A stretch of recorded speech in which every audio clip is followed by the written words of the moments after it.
हाय दोस्तों, the ancient world में आप सबका स्वागत है। दोस्तों, दुनिया में ऐसी कई विचित्र चीजें हैं जो आज भी इंसानों के समझ से परे हैं। ऐसे ही कुछ अनोखी और रहस्यमयी चीजों को दुनिया के 7 अजूबों में गिना जाता है। इन्हीं 7 अजूबों में से एक है पिरामिड ऑफ गीजा।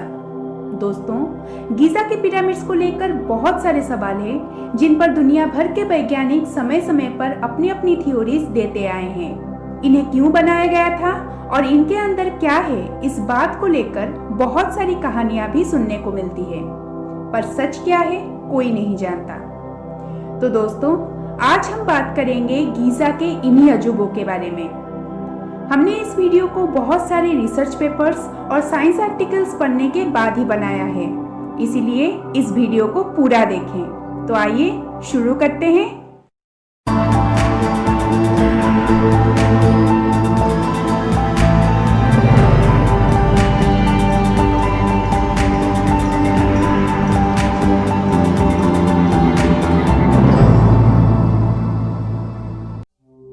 गीजा नील नदी के किनारे उत्तरी इजिप्ट में बसा हुआ वहां का तीसरा बड़ा शहर है। ये शहर यहाँ पे बनाए गए पिरामिड्स के वजह से मशहूर है। ये सारे पिरामिड्स तब बनाए गए थे जब इजिप्ट दुनिया का सबसे संपन्न और बलशाली राज्य था। यहाँ के पिरामिड्स इतने शानदार हैं कि इनको 1979 से यूनेस्को वर्ल्ड हेरिटेज साइट की मान्यता दी गई है। गीजा का पिरामिड ऐसा एक ही स्मारक है जो शुरू से ही दुनिया के 7 अजूबों के लिस्ट में शामिल है। गीजा नेक्रोपोलिस, जिसे गीजा पिरामिड कॉम्प्लेक्स भी कहा जाता है, इजिप्ट का एक मुख्य पर्यटन स्थल है। यहाँ पर मौजूद छोटे बड़े पिरामिड्स में 3 पिरामिड्स प्रमुख हैं। ये हैं the great pyramid of Giza, pyramid of Khafre और पिरामिड ऑफ मेकौर। ये सारे पिरामिड 2560 ईसा पूर्व के करीब बनाए गए थे और तब से लेकर आज तक इनका नाम दुनिया की सबसे ऊंची इमारतों में शामिल किया जाता है। इनमें से सबसे बड़ा और पुराना है the great pyramid of Giza, जिसे पिरामिड ऑफ कुफू भी कहा जाता है। इसे इजिप्ट के चौथे राजवंश के दूसरे राजा कुफू के समाधि के तौर पर बनाया गया था। इसकी हाइट 481.4 फीट है और इसके बेस का आकार 5,92,000 स्क्वायर फीट है। इतना ही नहीं, इसका एक एक कोना 2,18,000 स्क्वायर फीट के एरिया में फैला हुआ है। इस महान पिरामिड को बनाने में करीब 23 लाख ग्रेनाइट और चूना पत्थरों का इस्तेमाल हुआ है, जिनमें से एक एक का वजन करीब 2.5 टन है। इनमें से कुछ पत्थर तो ऐसे भी हैं जिनका वजन 50 टन के आसपास है। ग्रीक के महान इतिहासकार हेरोडोटस ने कहा है कि इस पिरामिड को बनने में करीब 20 साल लगे थे और इसे बनाने में 1 लाख लोगों ने अपना योगदान दिया था। इसके बाद आता है वो पिरामिड जिसे इजिप्ट के चौथे राजवंश के चौथे राजा कैफ्रे के समाधि के लिए बनाया गया था। इसकी लंबाई 471 फीट है और हर साइड से ये 707.75 फीट चौड़ा है। सबसे आखिरी में आता है पिरामिड ऑफ मेकौर, जिसे उसी राजवंश के 5वें राजा मेकौर के लिए बनाया गया था। इसकी हाइट 218 फीट है और हर साइड से ये 356.5 फीट चौड़ा है।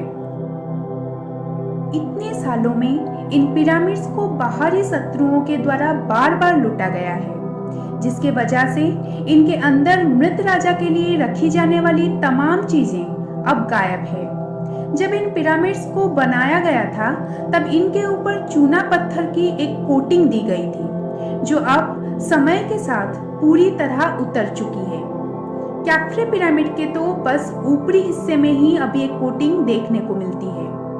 दोस्तों, उस टाइम में इस कोटिंग को इतनी अच्छी तरह से पॉलिश किया गया था कि ये सारे पिरामिड्स किसी विशाल आईने की तरह सूरज के किरणों को रिफ्लेक्ट करते थे और ये रिफ्लेक्शन इतना ज्यादा था कि चांद से भी इन पिरामिड्स को चमकते हुए देखा जा सकता था। इस कोटिंग के उतर जाने के वजह से सारे पिरामिड्स की हाइट इनकी ओरिजिनल हाइट से कम हो गई है। द ग्रेट पिरामिड की हाइट तो घटकर अब बस 451.4 फीट ही रह गई है। इन तीनों प्रमुख पिरामिड्स के आसपास और भी बहुत सारे छोटे छोटे पिरामिड्स हैं जो कि इजिप्ट राजवंश के दूसरे सदस्यों के लिए बनाए गए थे। दोस्तों, बात की जाए गीजा पिरामिड्स के कंस्ट्रक्शन और इंटीरियर की, तो ये अब तक के इंसान के कुछ बेहतरीन इंजीनियरिंग कारनामों में से एक है। इन्हें बनाने में इस्तेमाल की जाने वाली पत्थरों को इतनी बारीकी से जोड़ा गया है कि इनके अंदर लेजर लाइट भी पास नहीं कर सकती। The great pyramid of Giza का एंट्रेंस इसके उत्तर की तरफ है और ये जमीन से 59 फीट की ऊंचाई पर है। इसके अंदर 3 चैम्बर्स हैं। सबसे नीचे वाले चैम्बर को क्वींस चैम्बर कहा जाता है। उसके ऊपर एक रहस्यमय कमरा है जिसे द ग्रैंड गैलरी कहा जाता है। इसकी लंबाई 153 फीट है और ऊंचाई 26 फीट। सबसे ऊपर है राजा खुफू का बेरियल चैम्बर, जहां राजा के कब्र को रखा गया है। ये अलग बात है कि जब इजिप्शियोलॉजिस्ट ने सबसे पहले इन चैम्बर्स की छानबीन की तो उन्हें कब्र के अंदर कोई ममीफाइड डेड बॉडी नहीं मिली। इसीलिए ऐसा माना जाता है कि इजिप्ट में बाहरी शत्रुओं के घुसपैठ के दौरान ये मम्मी पिरामिड में से चुरा ली गई थी। दोस्तों, इन 3 चैम्बर्स को आपस में जोड़ने के लिए पिरामिड के अंदर पैसेजेस भी बनाए गए हैं। ये तो हम सभी को पता है कि जहाँ पे ये पिरामिड्स बनाए गए हैं वो जगह एक रेगिस्तान है। दिन में यहाँ का तापमान 50 डिग्री सेल्सियस से भी ऊपर चला जाता है, पर इस पिरामिड को अंदर से ऐसे डिजाइन किया गया है कि इसके अंदर का तापमान 20 डिग्री सेल्सियस के ऊपर नहीं जाता। सबसे ज्यादा ताज्जुब की बात तो ये है कि इस पिरामिड के अंदर कम से कम 100 फीट लंबा एक खाली जगह है, जिसे क्यों बनाया गया था इसका जवाब अभी तक नहीं मिला। ये खाली जगह या वॉइड द ग्रैंड गैलरी के ठीक ऊपर है। रशियन इंटेलिजेंस आर्काइव्स में पाए गए कुछ रिसर्च फाइल्स गीजा के इन पिरामिड्स के चारों तरफ इलेक्ट्रोमैग्नेटिक फील्ड के होने का दावा करते हैं। इनमें लिखा है कि पिरामिड्स की सतहों पर छानबीन करते समय हमें कुछ अजीब सा महसूस हुआ, जैसे उन पत्थरों में से एक मैग्नेटिक रिपल्सिव फोर्स आ रही हो, पर इसे साबित करने के लिए अभी हमारे पास कोई वैज्ञानिक तर्क नहीं है। फाइल्स में लिखी गई इन्हीं बातों से एक नई थ्योरी सामने आई, जिसके मुताबिक पिरामिड्स टेस्ला कॉइल के जैसे एनर्जी सोर्सेस हैं, जो हवा के जरिए इस इलेक्ट्रिसिटी को ट्रांसमिट करते हैं। लेकिन काफी रिसर्च के बाद भी इस थ्योरी को प्रूव करने के लिए कोई ठोस सबूत नहीं मिला। दोस्तों, रॉबर्ट वॉबल नाम के एक इजिप्शियोलॉजिस्ट ने सन 1994 में अपनी एक किताब पब्लिश की थी, जिसका नाम था the Orion mystery unlocking the secrets of pyramids. उन्होंने इस बुक में लिखा है कि साथ में ओरियन बेल्ट बनाने वाले 3 तारे गीजा के तीनों पिरामिड्स के साथ पूरी तरह अलाइंड हैं।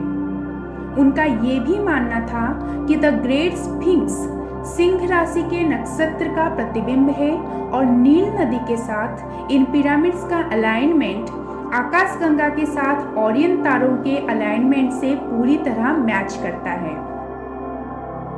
हालांकि जब रॉबर्ट ने एस्ट्रोनॉमिकल कंप्यूटर के जरिए 2500 ईसा पूर्व में जाकर इन तारों की स्टडी की तो उन्हें ऐसा कोई मैच नहीं मिला।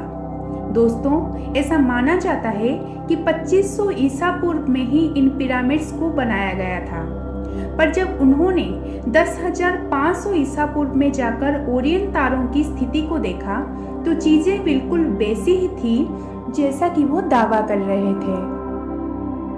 द ग्रेट स्फिंक्स की बात की जाए तो 10,500 ईसा पूर्व में ये सीधा सिंह राशि के नक्षत्र को देख रहा था और आकाशगंगा से तारों की अलाइनमेंट भी बिल्कुल वैसी ही थी जैसी नील नदी से पिरामिड्स की अलाइनमेंट। दोस्तों, ग्लेन डैश नामक एक आर्कियोलॉजिस्ट ने ये दावा किया है कि खुफू पिरामिड पूरी तरह स्ट्रेट है और इसके चारों sides east, west, north, south इन चारों दिशाओं के साथ पूरी तरह अलाइंड है। सिर्फ इतना ही नहीं, द ग्रेट पिरामिड का सेंटर पृथ्वी के ईस्ट वेस्ट पैरेलल और नॉर्थ साउथ पैरेलल के इंटरसेक्शन पॉइंट पर है, यानी कि ये बिल्कुल दुनिया के बीचों बीच है। ग्लेन का ये कहना है कि ऐसी अचूक अलाइनमेंट के लिए उस टाइम के लोगों ने इंडियन सर्कल मेथड का इस्तेमाल किया होगा। इस तकनीक में इक्विनॉक्स के दिन, यानी कि जब दिन और रात का लेंथ बिल्कुल सेम होता है, जमीन पर एक लकड़ी रख दी जाती थी जिससे शैडो का पता चल सके।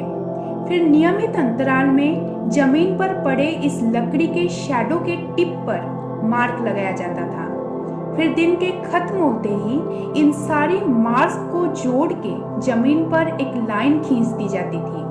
फिर उस लकड़ी में रस्सी बांध के लकड़ी के चारों तरफ एक सर्कल बना दिया जाता था। ये सर्कल उस लाइन को जिन 2 पॉइंट्स में क्रॉस करती थी, उन 2 पॉइंट्स को एक सीधी लाइन से जोड़ दिया जाता था। इस सीधी लाइन का एक छोर पूरब के तरफ रहता था और दूसरा पश्चिम के तरफ। दोस्तों, आपको क्या लगता है पुराने इजिप्ट में लोग दिशाओं का पता कैसे लगाते होंगे? अपनी राय कमेंट सेक्शन में जरूर लिखिए। सबसे ज्यादा पॉपुलर थ्योरी के मुताबिक इजिप्ट में पिरामिड्स बनाने के लिए चूना पत्थरों को बाहर से लाया जाता था, लेकिन इतने वजनदार पत्थरों को बाहर से लाके उन्हें इतने बड़े बड़े इमारत बनाने के लिए कैसे इस्तेमाल किया गया, इस सवाल का कोई ठोस जवाब आज तक नहीं मिला।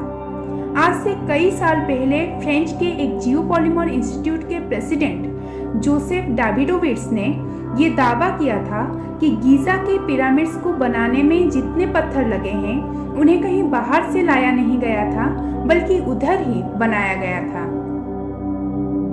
उनका कहना था कि पिसे हुए चूना पत्थर, मिट्टी, चूना और पानी का इस्तेमाल करके एक पेस्ट तैयार किया जाता था और फिर इस पेस्ट को लकड़ी के सांचे में रख के सूखने के लिए छोड़ दिया जाता था। सूखने के बाद सांचों में भरे गए ये पेस्ट ईंटों में तब्दील हो जाती थी। फिर इन्हीं ईंटों को पिरामिड बनाने के लिए इस्तेमाल किया जाता था। इस दावे की सच्चाई जानने के लिए प्रोफेसर माइकल वोर्ज्यूम और उनकी टीम ने करीब 5 साल तक इसके ऊपर गहरा रिसर्च किया और रिसर्च से उन्हें पता लगा कि ये दावा पूरी तरह गलत नहीं है। उनका ये कहना है कि गीजा के पिरामिड्स के भीतरी और बाहरी कोटिंग के बीच में इस्तेमाल किया जाने वाले पत्थर शायद इसी तरीके से बनाए गए थे। इन पत्थरों को जोड़ने के लिए इस्तेमाल किए जाने वाले सीमेंट में उन्हें कुछ ऐसे पदार्थ मिले जो या तो सिलिकॉन डाइऑक्साइड हो सकता है या फिर कैल्शियम और मैग्नीशियम से बना सिलिकेट मिनरल।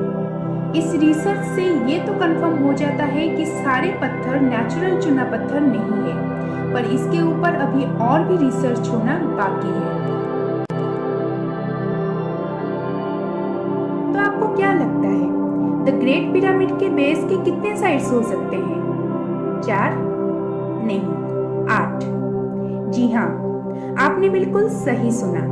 यूं तो खुफू पिरामिड दिखने में 4 सतहों वाली एक आम पिरामिड लगती है, लेकिन इसकी हर साइड बीच में से एक हल्के लाइन द्वारा 2 हिस्सों में बटी हुई है। ये लाइन पूरे एरिया को एक कॉन्केव प्लेन का रूप देती है। दोस्तों, ऐसा माना जाता है कि गीजा पिरामिड के बारे में ये खोज सन 1940 में ब्रिटिश एयरफोर्स के पायलट पी ग्रुप्स ने तब की थी जब वो इस पिरामिड के ऊपर से गुजर रहे थे।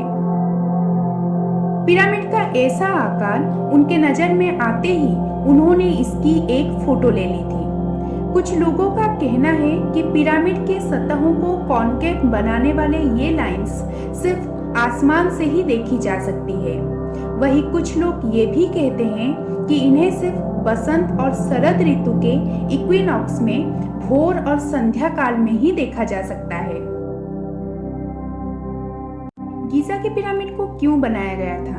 इन्हें इंसानों ने बनाया था या एलियंस ने? ये कोई नहीं जानता।